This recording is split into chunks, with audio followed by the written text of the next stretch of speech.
പുതിയൊരു ജീവിതം സ്വപ്നം കണ്ട് ഗൾഫിലെത്തിയ ഭർത്താവിനൊപ്പം സമാധാനമുള്ള ഒരു ജീവിതം ആഗ്രഹിച്ച് പുതിയൊരു ജോലിയൊക്കെ ആഗ്രഹിച്ച് ഗൾഫിലെത്തിയ അതുല്യയുടെ മൃതദേഹം അല്പസമയത്തിനകം ഇവിടെ നിന്നും നാട്ടിലേക്ക് കൊണ്ടുവരും. വൈകുന്നേരത്തോടുകൂടിയാണ് എംബാമിംഗ് നടപടികളൊക്കെ പൂർത്തിയാക്കിയത്. ഷാർജയിലാണ് എംബാമിംഗ് നടന്നത്. ഭർത്താവ് സതീഷ്, സഹോദരി അഖില, അതോടൊപ്പം തന്നെ അഖിലയുടെ ഭർത്താവ് ഇവരെല്ലാവരും എത്തിയിരുന്നു. ഷാർജ ഇന്ത്യൻ അസോസിയേഷൻ പ്രതിനിധികളും ഇവിടെ ഉണ്ടായിരുന്നു.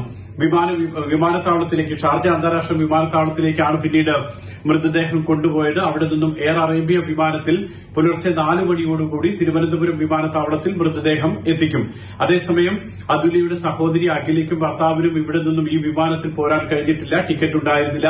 അവർ അബുദാബിയിൽ പോയി അവിടെ നിന്നും ഇതേ സമയത്ത് തന്നെ എയർ അറേബ്യ വിമാനമുണ്ട് തിരുവനന്തപുരത്തേക്ക്. അതിലാണ് അവർ തിരുവനന്തപുരത്ത് എത്തുക. പുലർച്ചെ തിരുവനന്തപുരത്ത് എത്തിക്കുന്ന മൃതദേഹം നാളെ കൊല്ലം പാരിപ്പള്ളിയിലെ മെഡിക്കൽ കോളേജിൽ കൊണ്ടുപോകും. അവിടെ വെച്ച് വീണ്ടും പോസ്റ്റ്മോർട്ടം നടത്തുമെന്നാണ് ബന്ധുക്കൾ അറിയിച്ചിട്ടുള്ളത്. ഏതായാലും ഒരു റീപോസ്റ്റ്മോർട്ടം ഇക്കാര്യത്തിൽ ഉണ്ടാകും.